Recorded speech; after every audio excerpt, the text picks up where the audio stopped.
So in this video, we're going to talk about a quote that comes up in the divided mind. And I think it's chapter 3. The quote is, "The child is father to the man." And that's by somebody called Wordsworth. I have no idea who that is.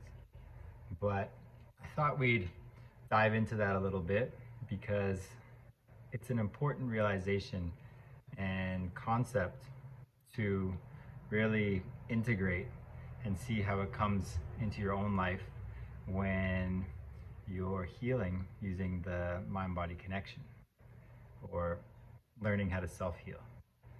So this quote it can be misunderstood and misinterpreted in some ways, and also it can be hard to see how this kind of realization can actually lead to healing. What does that mean? The child is father to the man. Well, this quote is referring to the concept or the idea that we all have an inner child. And just because we grow up and we adopt the attitudes and responsibilities and the sometimes stresses and all these things that come with adulthood doesn't mean that the child within us is totally gone.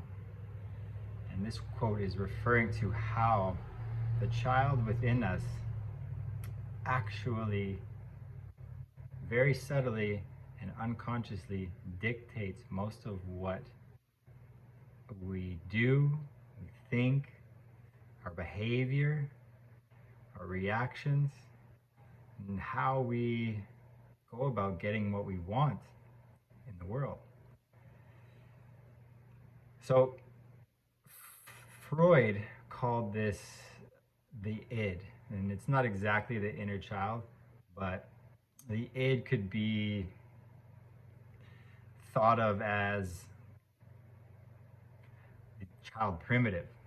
So not only the child, but also all these other primitive urges and motivations and emotions. It's kind of like the inner child mixed with a wild animal. You know, it's very natural in some ways. It's lacking in self-conception. It's kind of instinctual. And if you were to refer to the anatomy of the brain, it would be kind of in the older parts of the brain, in the archaic parts of the brain. So in our limbic systems and things like that. And so let's go back to the quote, "The child is father to the man." So these older parts of us, whether we're talking all the way into the unconscious child primitive, into the our most primitive basic urges, you know, to procreate, to obtain resources, to fight or create boundaries if we need to in some way, or show aggression, all these things that kind of come through instinctually.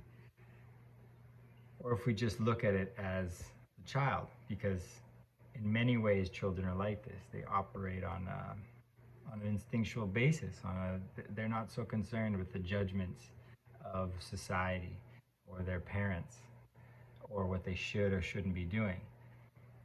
And as we grow older, these judgments and these things of how we should act and the ways we should and shouldn't be start to come into play, and more so in our own mind, in our own consciousness. So there is where the conflict takes place. In the theory of mind-body split, you know, where you have one part of yourself being the child primitive, being the one who is wild, is not too worried about the social responsibilities, is completely okay with letting emotions fly, just off the cuff, screaming, having a tantrum, is not afraid to take what they want. Or it could be, shy or fearful, or like children are. There's many different spectrums of how we are as when we're a kid. The main thing being is that when we're really young, we're not really concerned with the unsaid prohibitions of society, of the world, of culture, of the responsibilities of growing up, of how we should and shouldn't behave. I remember my brother. He was the kind of kid that would throw a tantrum if he didn't get his way wherever.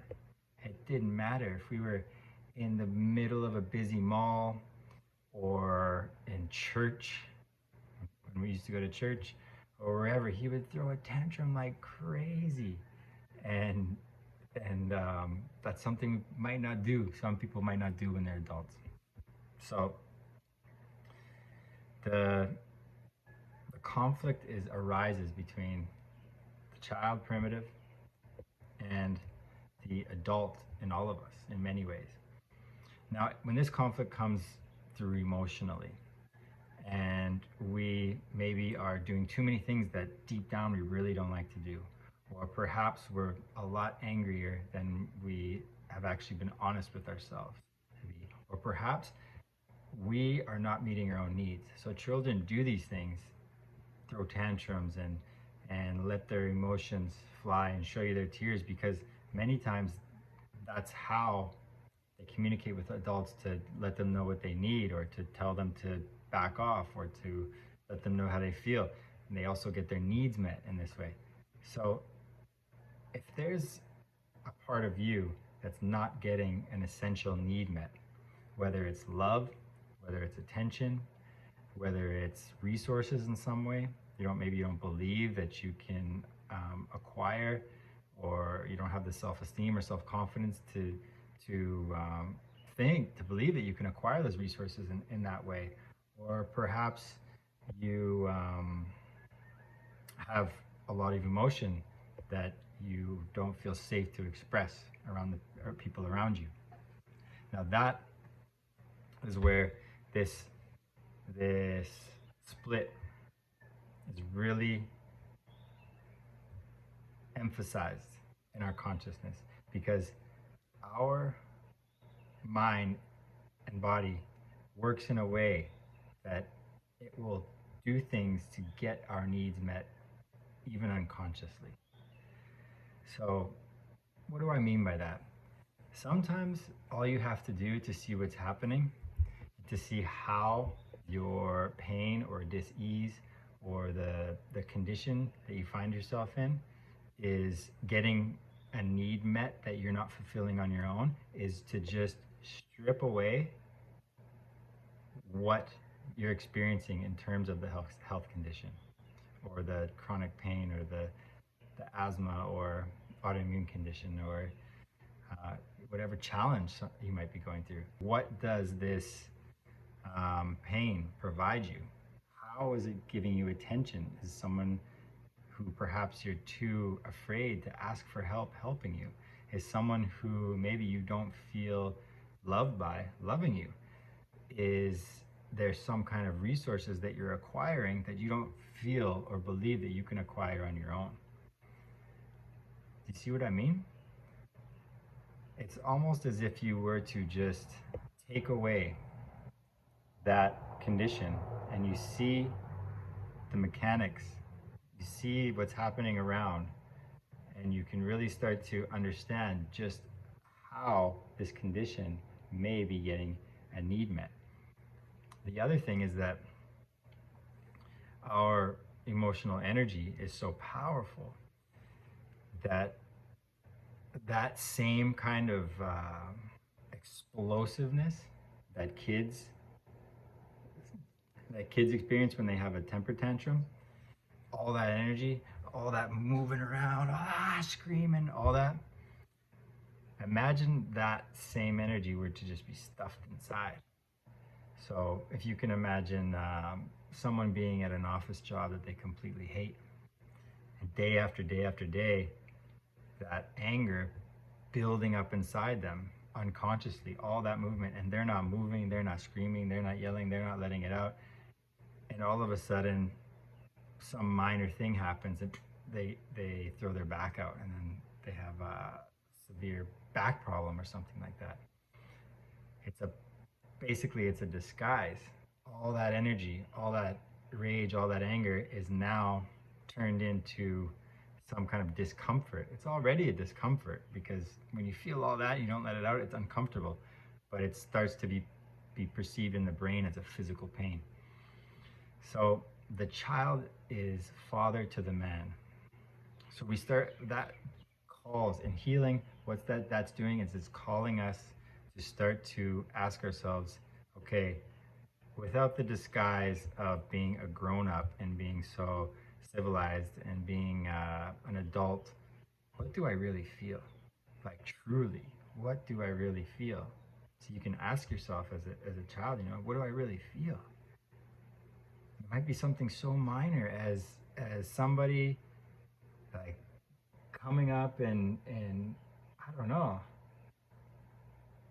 cutting your grass or something and coming onto your property a little bit and oh, it's just nothing, it doesn't mean anything, but maybe it's something inside you that actually, if you were to say, how do I really feel?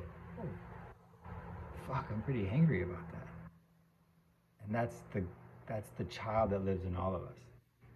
It's kind of comical, we're humans, we're funny that way. It doesn't mean there's anything wrong, it's just we just have to acknowledge it and see that we're actually a lot more childish than we'd like to believe.